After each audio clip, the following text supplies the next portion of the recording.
stuff like that just breaks my heart. Just seriously breaks my heart. You're going through the grief of having to bury your husband, and then your utilities get turned off. It took her about 3 or 4 days to actually pull together enough information to go down and get her electric and water back on, and people Right. shouldn't have to do that. That Um is that is the unfortunate part about almost everything that we're talking about here is that it doesn't happen. These systems aren't giving you a couple of weeks to grieve your spouse, your kid, your mom, your dad. You're not given a couple of weeks to grieve, and then these things hit. Almost all of them become immediate issues within the Mhm. first week.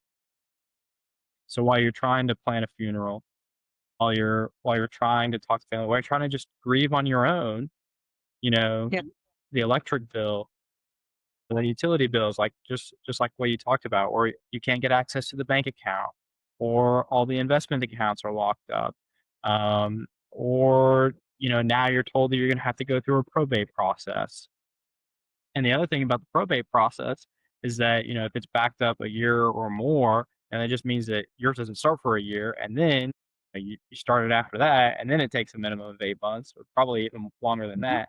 You can't Yep. touch the accounts because they're not yours.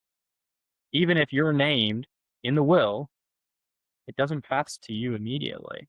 There's a transitionary period. And if that transitionary period is really long and you have bills to pay, Yep. So now let's talk a little bit. This was the good, bad, and the ugly. So let's talk a little bit about the neat things that you still probably haven't thought about leaving in your legacy. And one of my favorite things to talk about is my grandmother's recipes. That lady was a fabulous cook, fabulous. And she didn't really write down, she just kind of, oh, a pinch of this and a pinch of that.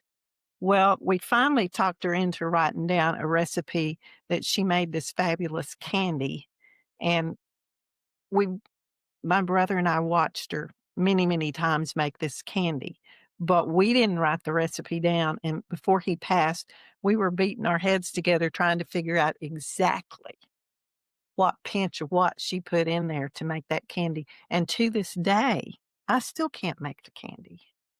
I mean, I can get close, but it's not Granny's recipe.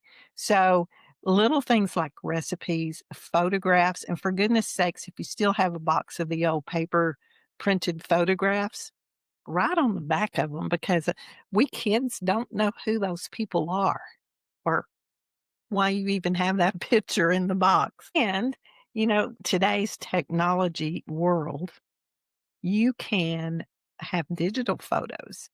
We still don't know who they are if you don't, tell us somehow. But think about how you would like to have all those things passed down because that's part of your legacy, your recipes, your letters. If you have a falling out, let's say you had a falling out with a child and you haven't spoken in 10 or 15 years, for goodness sake, you're not gonna live forever. So I have what I call a legacy letter that you can write to that child and explain, say whatever you wanna say. You don't have to mail it to them. They can find it after you pass away.